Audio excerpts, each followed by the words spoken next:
Can you be morally injured?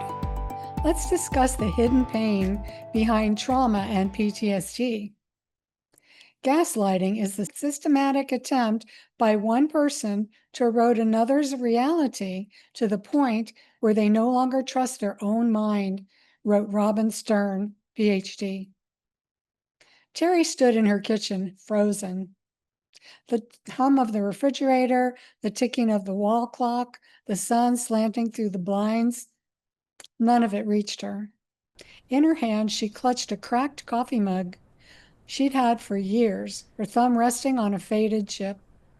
It was just a mug, but it was also the one that she held the morning her ex-husband told her calmly, coldly, "You're just imagining things. You always overreact."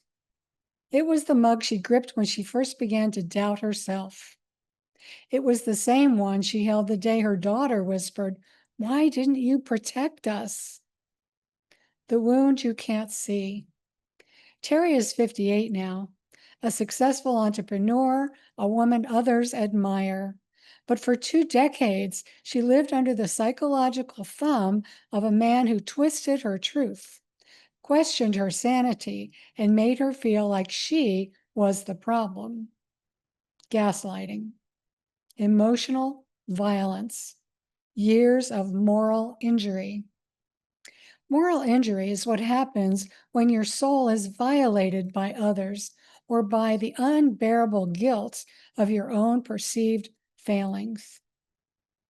It's most commonly associated with veterans, but many trauma survivors, especially women, carry this deep, unnamed wound. Terry stayed. She tells herself she did it for the kids, for peace, for hope that he'd change. The hardest truth wasn't that she had been abused, it was that she couldn't forgive herself for staying. What is moral injury, and do you have it? Psychologist Brett Litz defines moral injury as a betrayal of what's right by someone who holds power in a high-stakes situation. It happens when you betray your own values to survive. You fail to protect someone you love. You witness or endure harm and feel powerless to stop it. According to a study in a peer-reviewed academic journal published by the American Psychological Association called Psychological Trauma, Theory, Research, Practice, and Policy, nearly 1 in 3 women who experience emotional abuse report symptoms consistent with moral injury. This is more than guilt. It's soul-wrenching shame. It's the belief, I am broken at the core. Are you a soul out of tune? Imagine your soul as a grand piano, each key a truth you once knew, your kindness, your wisdom, your instincts. Emotional abuse doesn't just break the piano, it detunes it subtly and repeatedly until you no longer trust the music. Terry's song went silent until the day she picked up that mug and realized she'd been playing the same sorrowful note for years. Terry's turning point didn't happen in therapy or during a spiritual retreat. It happened one Sunday morning. Her adult daughter, who had distanced herself for years, called to say, "Mom, I know now why you stayed, and I forgive you." Terry dropped to the floor, not from grief, but from release. Her daughter's words didn't erase the past, but they offered a mirror. They were never the villain. You were never the villain. You were just a woman surviving. Here are some common mistakes women make when facing moral injury. Mistake number 1, believing you deserve the abuse. You didn't stay because you were weak. You stayed because you were scared, conditioned, or convinced that you had no other choice. It's not a flaw, that's trauma. Mistake number 2, isolating in shame. Moral inventory thrives in silence. Healing begins in community when you name it, and hear someone say, "Me too."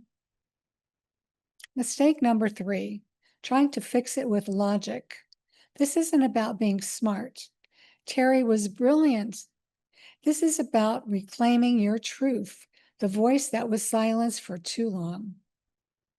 The power of surrender and self-compassion. Your story might echo Terry's. Have you questioned your own memories? Stayed too long, hoping they would change? Felt shame, not just for what happened, but for what you didn't do? You're not alone. And you're not beyond repair. You are, as Maya Angelou said, a phenomenal woman. But even phenomenal women get wounded. Even sovereign women fail. What matters is that you rise. Terry didn't heal by pretending it didn't happen. She healed by telling the truth, first to herself, then to God. She wrote letters she never sent. She screamed in her car. She danced barefoot in her kitchen one night while crying and laughing at the same time. She thought she had to be perfect to be free, but she realized that she only had to be honest. Your healing starts now. If you've ever felt morally injured by betrayal, by your own silence, or by a system that failed you, there is hope. You are not broken. You are becoming. Join the movement from surviving to thriving. If you're ready to stop hiding and start healing, I invite you to join my course, Surviving to Thriving, Your Journey to Resilience and Empowerment.